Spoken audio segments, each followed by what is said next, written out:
In Jerrod Carmichael's 2022 self-titled HBO comedy special called Nathaniel, he officially came out as a gay man. Up to this point, he's made a lot of light references to potentially maybe hooking up with men in the past, but he had never actually came out and put a name to his sexuality. In his 2019 comedy special called Home Videos, he has a conversation directly with his mother, and in the conversation, he references hooking up with men.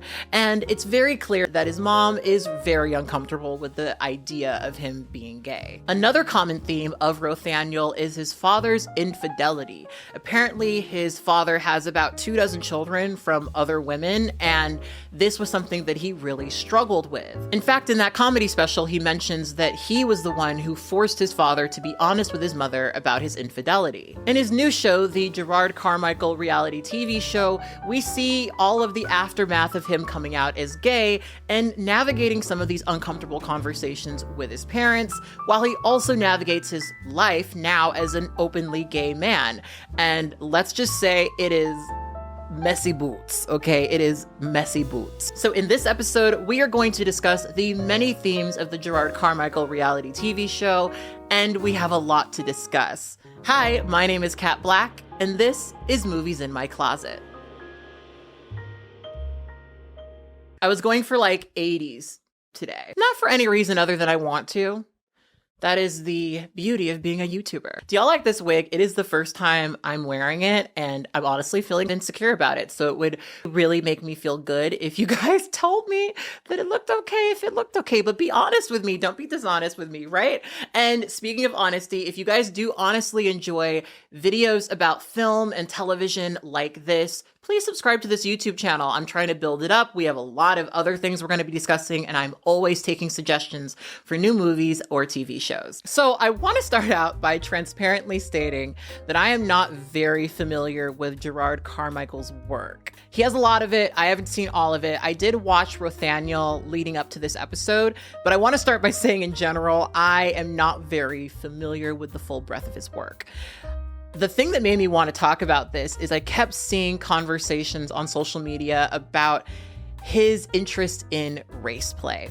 And as a Black transgender woman who is predominantly dated outside of her race, I have a lot of things to say about that. Also, especially as someone who's in the BDSM community who quite regularly has to navigate around race play. So in this reality TV show, we are eventually introduced to his partner, Michael, who is a white man and a novelist. Also later on in the show, he is introduced to his parents as his longtime boyfriend. Now, this show starts with him professing his love to Tyler, the creator, who is the only Black man he ever expresses attraction directly to. There are several discussions of like Black celebrities that he is attracted to, but when it comes to who he interacts with directly, it's almost exclusively white men. One of the most jarring things about this show is that he shows himself going on a series of Grindr hookups, and pretty consistently all of these hookups are with white or potentially white Latino men. And in his previous specials, his preference for white men is a subject of conversation. In Home Videos, he has a conversation with his sister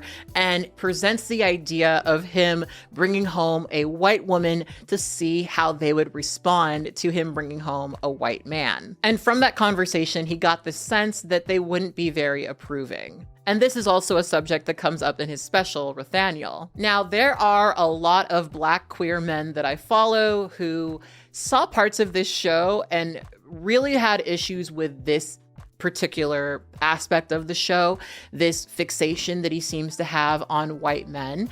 And I get it, because a lot of the representation, especially of gay Black men, is almost always gay Black men with white partners, right? It is a really common thing. And as somebody who has predominantly dated outside of her race, who through her life has had most of her intimate relationships with white men, I am definitely familiar with the type of criticism that you receive from Black folks if this is your pattern. Now, for me personally, I don't prefer white men. They prefer me. I have lived in predominantly white communities for very large portions of my life. So naturally, the people who pursue me are going to be white men. And also as a Black transgender woman living in Los Angeles, white men are just who tends to respond the most to me.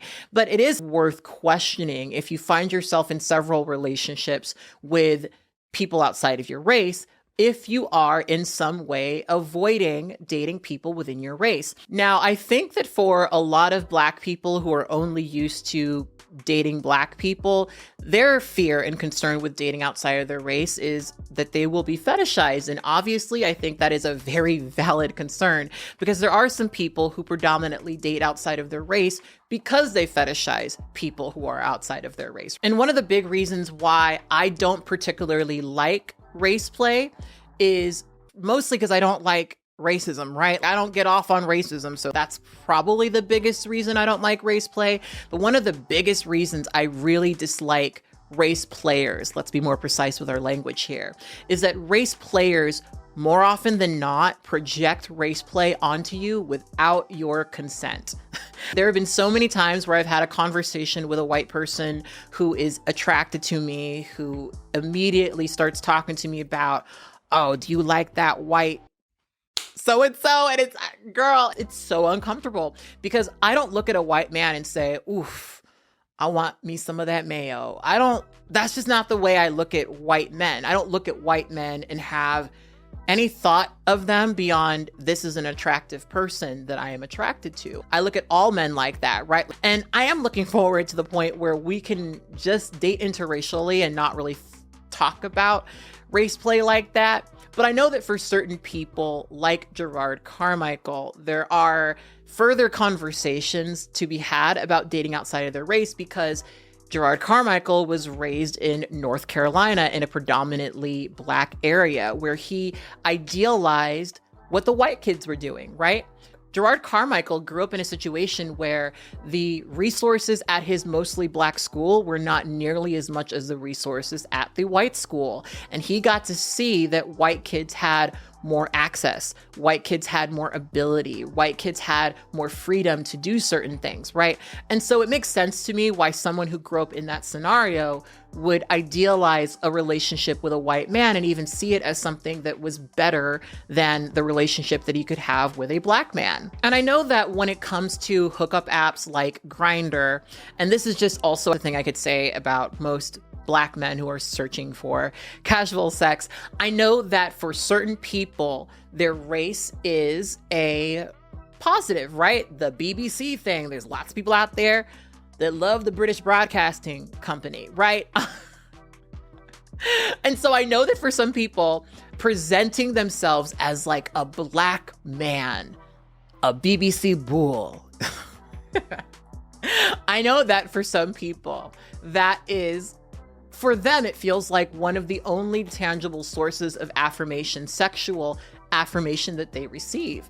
And so I can understand how for Jerrod Carmichael, newly navigating his life as a gay man, that might just be a very easy slot for him to slip into. God, I just walked right into that, didn't I? I sometimes joke that like our relationship is like a slave and the master's son who like teaches me how to read by candlelight. Yeah, he groans too. He doesn't like that joke.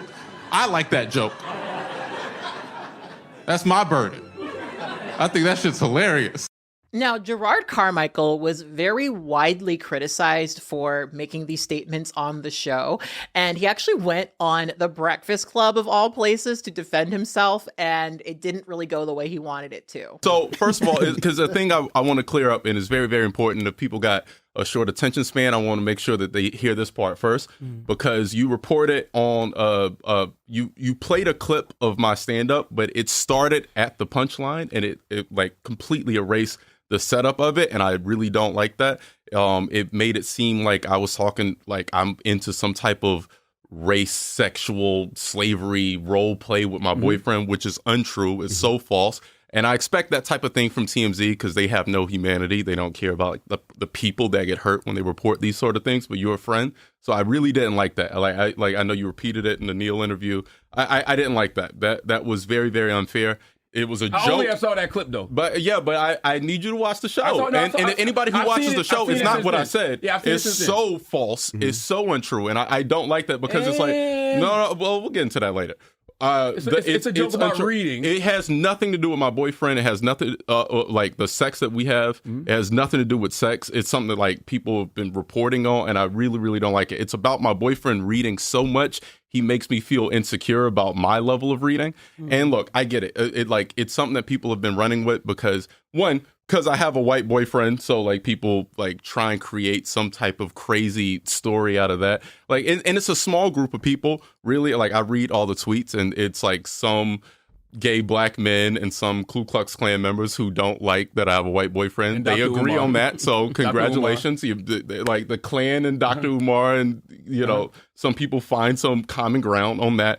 But he's a human being. He deserves respect. I deserve respect.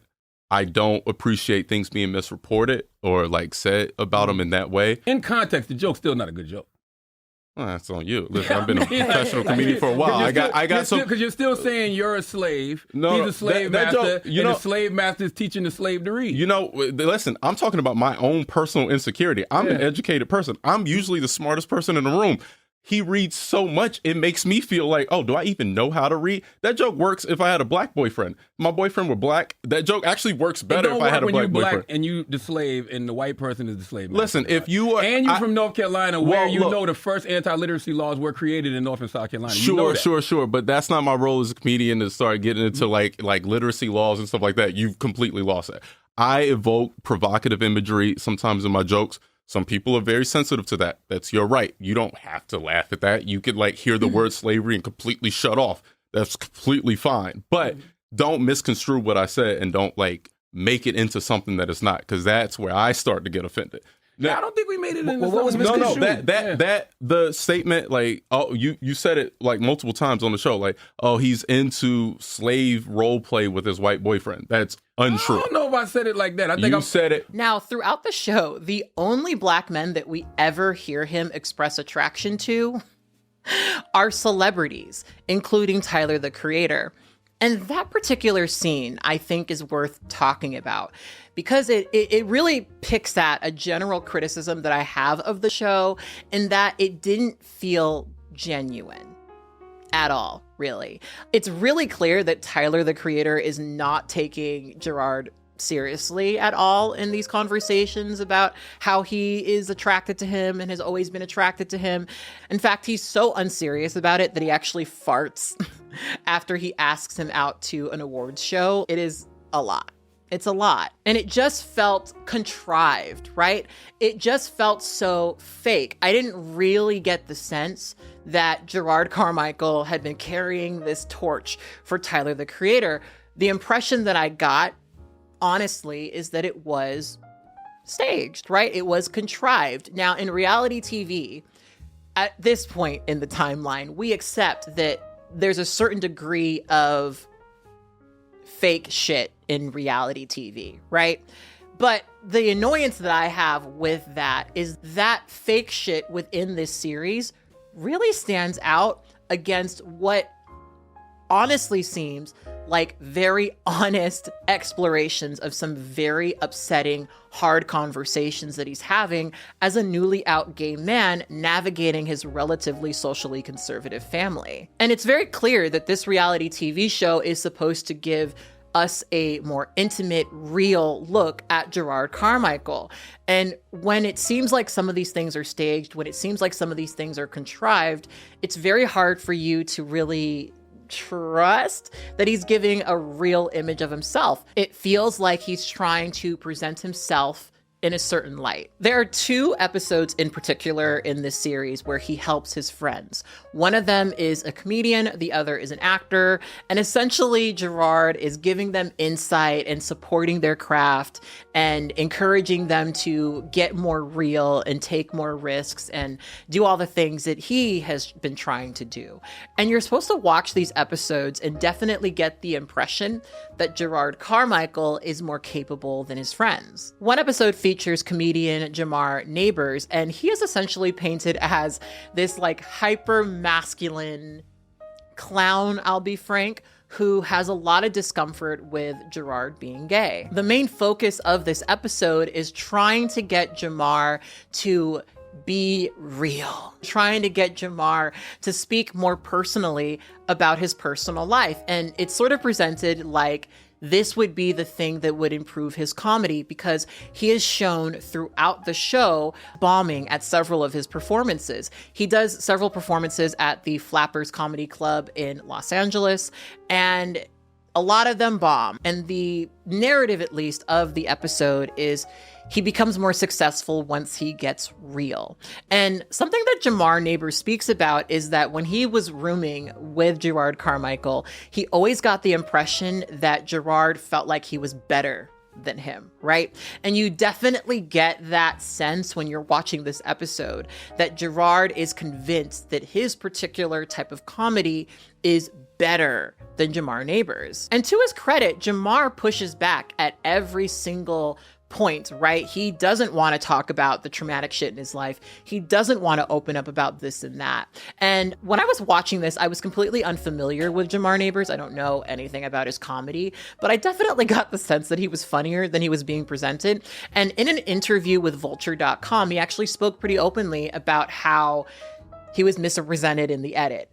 Classic reality TV show complaint. The edit misrepresented him. And apparently it was edited in a way to make him seem unfunny, right? That's what he claims.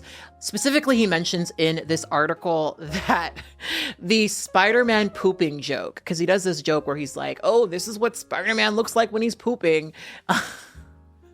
See, I'm laughing about it. Apparently that joke kills, according to him. But if you watch the show, there's this like silence, and then it cuts to Jerrod, who is disappointed by the way he's performing, and there's no laughter. But Jamar Neighbors reports that actually that killed as well, and that during his set he only really bombed 2 or 3 times. In his interview with Vulture, he also discusses that he has a very different definition of what is personal to him. Personal for Jamar Carmichael's is speaking about being gay. It's talking about all of the nasty shit that he likes, right? But for him, for Jamar, being personal is doing what he wants and talking about the things that he likes to talk about, right? Those are 2 functionally different definitions of personal, and I can understand how Jamar has a very different audience than Jerrod. In fact, one of the things that he mentions in the article is that if he did bomb, it was probably because Jerrod's audience was who was in the audience, right? And Jerrod's audience obviously has an interest in comedy that is very real and very transparent and all about sharing intimacy things, right? So it makes sense to me that a comedian like him would not perform well. Now, this was something that I thought a lot about because I go to a lot of comedy shows. I especially go to a lot of comedy shows where people are working on their craft, and some people hit and some people miss, right? And sometimes it's really not a matter of someone not being a good comedian. It really is a different approach to comedy, and some people just have different tastes. Another episode was about his friend Jess, who wants to be an actress.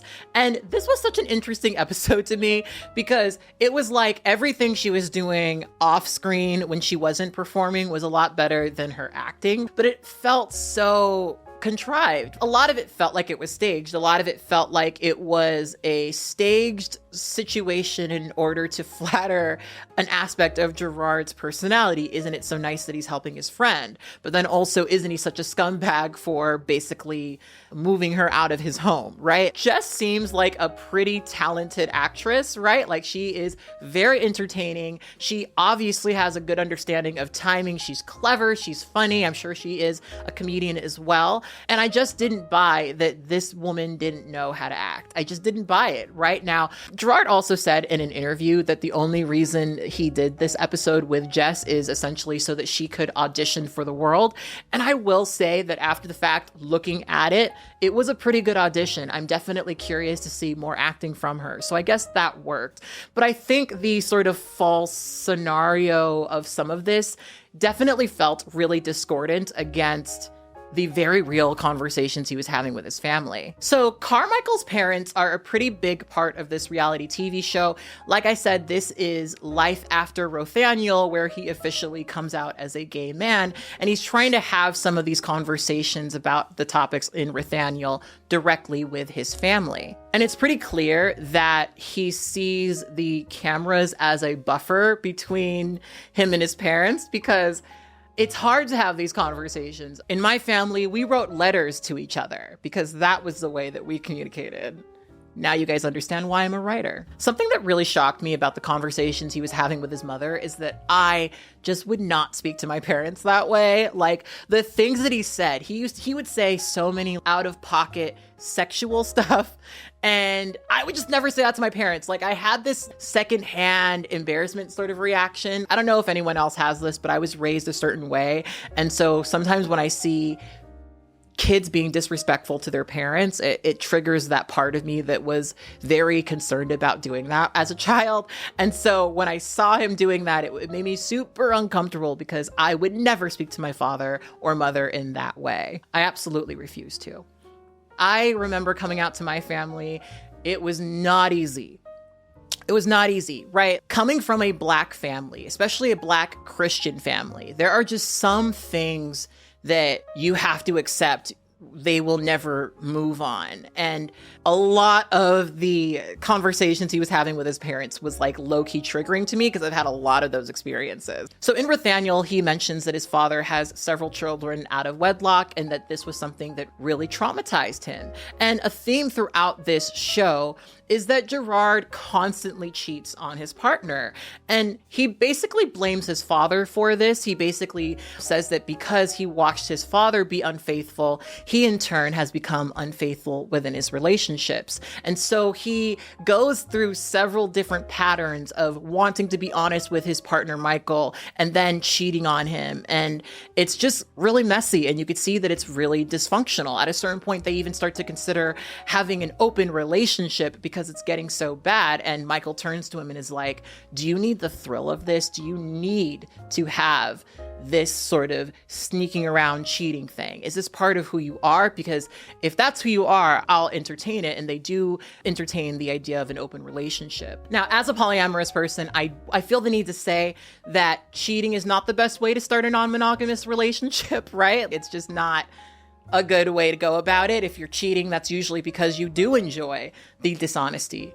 You do enjoy the not quite sharing the truth aspect of what you're doing. And so for me personally, I don't really love that was how they got into it, but that's also very realistic. Some people do see open relationships, polyamory, or ethical non-monogamy as a solution to a partner who's cheating. And that's another conversation for another day. His father being a cheater very obviously impacted him. And in one episode, they decide to go on a road trip across the country, and they pass by some sharecropping things that were very upsetting to him, very traumatic to him. They reminded him of the old days. And the road trip ends with him confronting his father about his infidelity. And there's a lot of questions that he wants answered. When he confronts his father, his dad's attitude is basically, why bring up old stuff, right? This happened a very long time ago. He doesn't understand why he wants to focus on the past. And of course I understand why. It's because he never really received closure around this. And something that I've had to think about a lot at this phase of my life, in my 30s, right? My mom just passed away last year around this time. And I didn't call her as much as I should have, because of my relationship with my father. My father was not very accepting of me being transgender. And so I didn't call, I didn't really have a lot of conversations, because at a certain point, it really did become like, are we going to be in each other's lives, or are you going to continuously require me to not talk about myself, right? In order to not hurt your feelings about my sexuality and my gender, right? But at the end of the day, I do think that if you're going to maintain a relationship with parents who have hurt you in the past, even if you really want to have these conversations, and I really do feel like this is informed by my mom passing away recently, you do have to think about, if you're going to remain in contact with these people, this might be something that you avoid discussing, right? And that's not a happy place for a lot of people to be, which is why a lot of people who are LGBT completely cut off their family, right? But I think that as his parents entered the end of their life, as much as I understand the need for closure, if you want to be in their life, I do think to some degree, you have to accept that they're probably never going to feel the way you want them to feel about this. The conversation ends pretty abruptly, and he asks if he can go home. He very clearly does not like being confronted, and I get that. There are several episodes dedicated to him speaking to his mother about her religion and his sexuality, and I thought that those episodes were pretty interesting because it mirrored a lot of the conversations that I've had with my father about being transgender. And I did have to say to him at a certain point, if we are going to be in each other's lives, I need to be able to talk about who I am. I need to be able to clearly state what my life is. And if you don't like that, if it offends your sensibilities or you don't agree with it, it's just going to be very hard for me to maintain a relationship with you. And in all reality, as I got older, I started calling less. And I started not really seeing them as much as I used to, because seeing them, because interacting with them, because being in connection with them was really hurtful to me. I basically was required to hide every part of who I was whenever I was around them. And it's clear that Jerrod has that same frustration, that he can't speak about his partners, he can't speak about his friends, he can't talk about his life as a gay man. And when he does, he's expected to lie about it or not quite talk about it.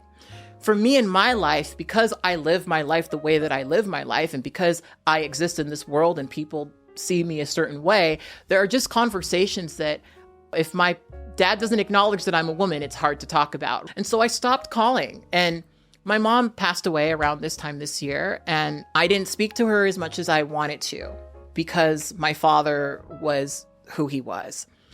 And that is really hard for me. That was really hard for me to feel like I had so much distance between my mom in her last days of life, mostly because of my father, mostly because of my father's stubbornness around my gender and my sexuality. When I started thinking about my mom and how little I was able to speak to her towards the end of her life, there's a part of me that sort of wishes that I swallowed a little bit of that.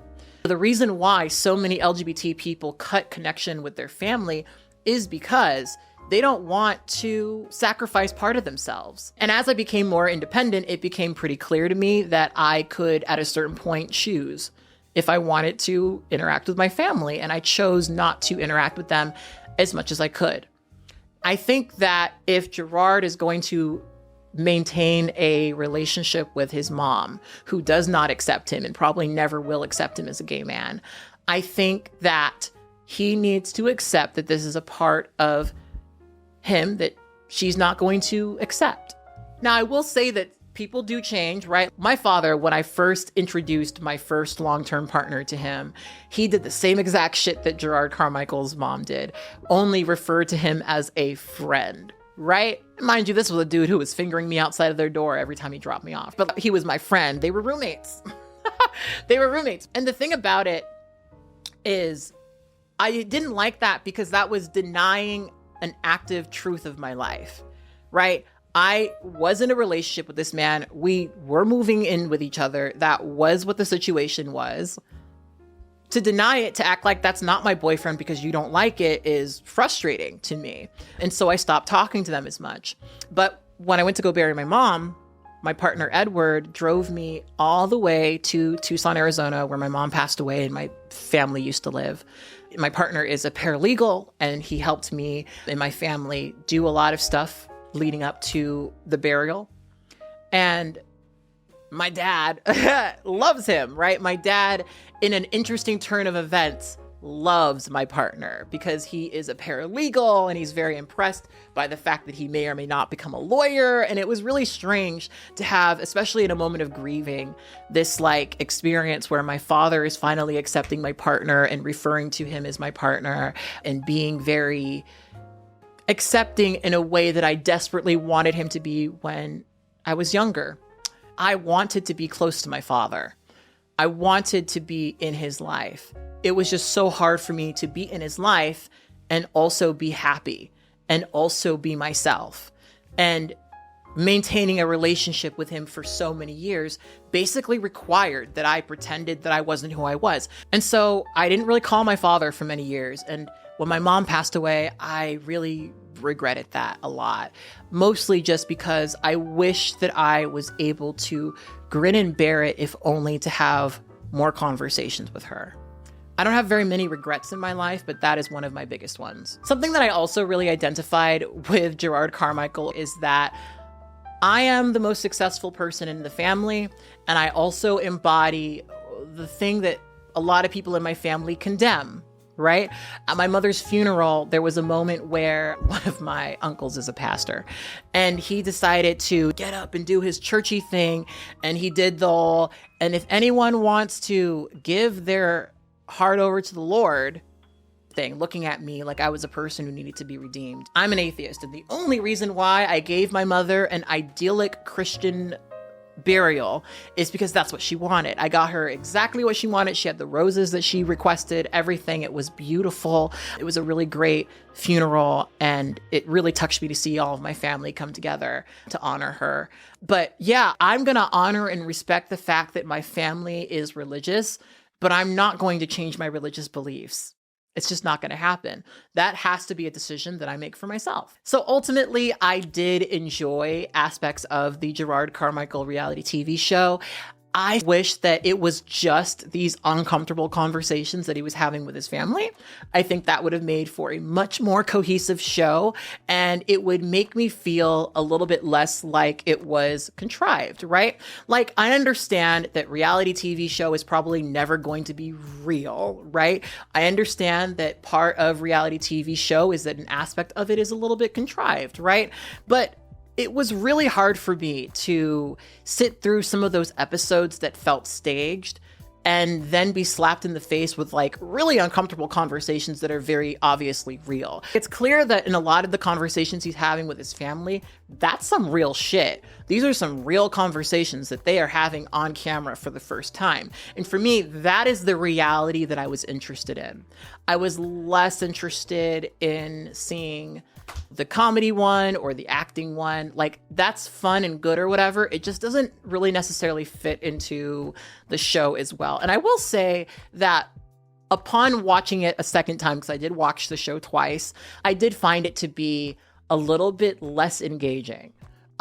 I really liked the style of it. Like, I really appreciate that there's a lot of found footage that he uses throughout the entire show.